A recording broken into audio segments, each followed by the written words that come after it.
फिर वो वाली कथा याद कर लीजिए जिसमें कहा था कि हॉस्पिटल में पड़ा हुआ व्यक्ति बहुत दिन तक अगर पड़ा रहता है, हॉस्पिटल में बहुत दिन तक पड़ा हुआ है, तो फिर वो डॉक्टर से कहता है साहब मेरी दुकान चलाने वाला कोई नहीं है, मेरा घर चलाने वाला कोई नहीं है, डॉक्टर साहब आप एक काम करिए कि ये सब दवाई वगैरह मुझे लिख दो, ये बॉटल भी मैं घर चढ़वा लूंगा, ये इंजेक्शन भी मैं घर लगवा लूंगा, मैं टेबलेट भी घर में ले लूंगा, जांच भी घर पर करवा लूंगा।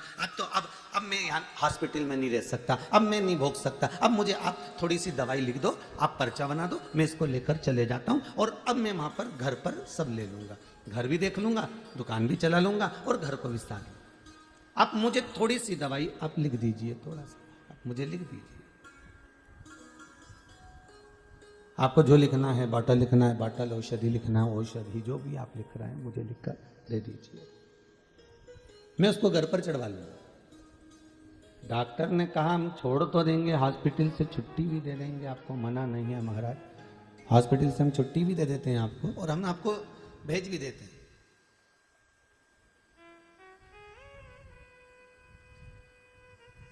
मना नहीं है,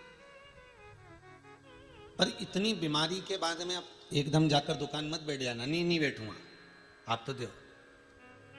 इतनी बीमारी के बाद एकदम बाजार मत घूमना हो, हाँ आप तो बस दवाई लिख दो, बोतल लिख दो, इंजेक्शन लिख दो, मैं ले लूंगा। और वो लेकर आ गया, दवाई भी ले रहा है, बोतल भी चढ़वा रहा है, इंजेक्शन भी ले रहा है। ये पूर्व में कथा में हम कह चुके, आज स्मरण आया है इसलिए वापिस उसको लिया।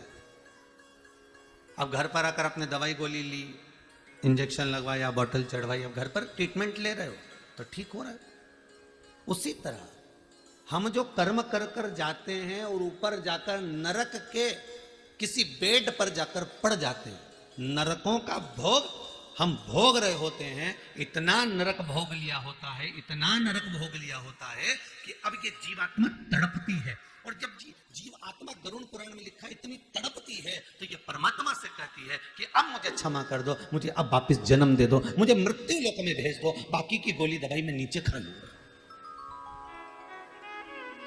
बाकी का दुख मैं नीचे जाकर झेल लूंगा, बाकी का कष्ट मैं भूमि पर जाकर झेल लूंगा, आप मुझे बस अब यहां से छोड़ दो, अब मुझे इस नरक के जंजाल से बाहर निकाल दीजिए।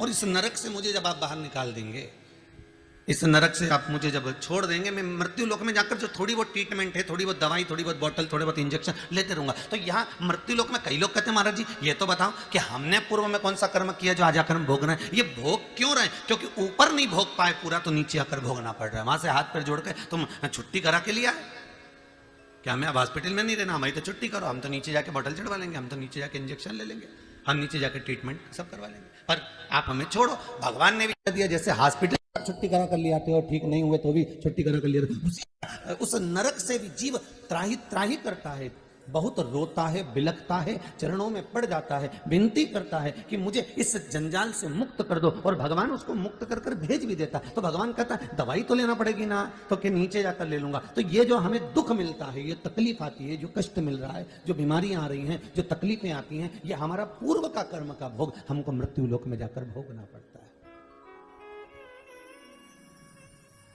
कोई दूसरा नहीं भोगेगा।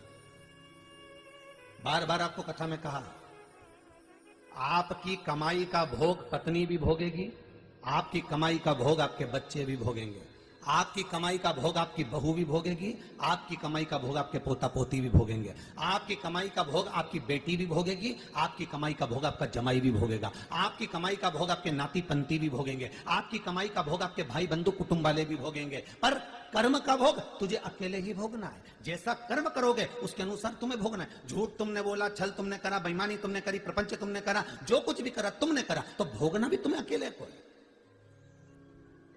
भोग सब भोगेंगे पर कर्म का भोग कोई नहीं भोगेगा। कर्म का तो अकेले भोगना है, ऐसा अकेले कोई नहीं होगा, केवल शंभु और तुम, शंकर और